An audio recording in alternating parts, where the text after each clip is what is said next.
Teraz nemôžem investovať. Človek by vlastne investoval celkom rád, ale v každej životnej situácii sa naskytnú dôvody, prečo to bohužiaľ práve teraz nejde. Štúdium, nástup do zamestnania, ďalšie vzdelávanie, zariaďovanie bytu, deti. Rozhodovanie o investovaní sa prosto odsúva na neskôr. To však znamená, že príliš ľahkomyselne nakladáte s dôležitým faktorom tvorby majetku, totiž s časom. Pritom, pokiaľ sa aj napriek tomu rozhodnete investovať, môžete mnoho získať. Teraz.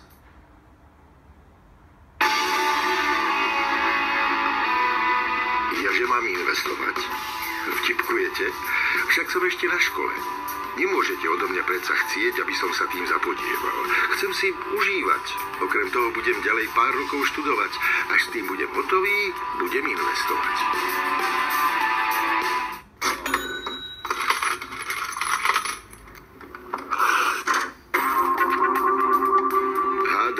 Nečakáte, že budem práve teraz investovať. Nezabúdajte, že som len pred pár rokmi začal pracovať. V súčasnosti musím investovať do svojho ďalšieho vzdelávania, aby som sa v profesii dostal dopredu. Počkajte, až budem trochu starší. Mám ešte veľa času.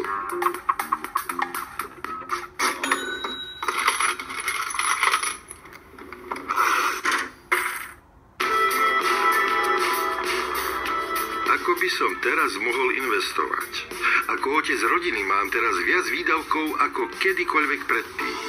Keď budú deti trochu staršie, budem môcť myslieť na investovanie.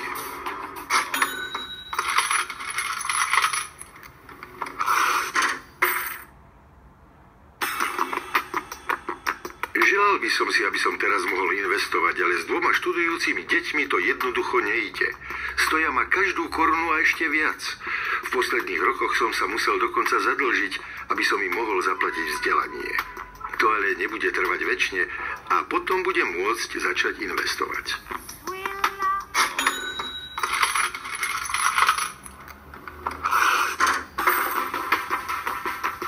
Ja viem, že by som mal investovať, ale s peniazmi len tak výjdem. Pre mužov v mojom veku je ťažké začínať. Prečo som len nezačal už pred 20 rokmi s malými čiastkami každý mesiac? Možno z toho ešte niečo bude.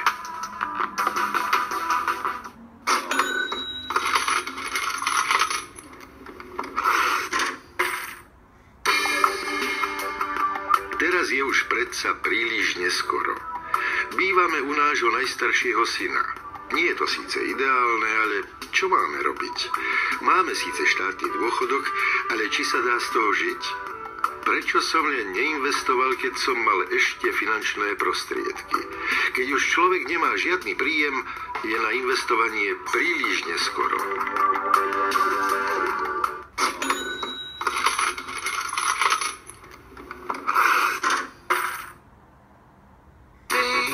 Začnite dnes.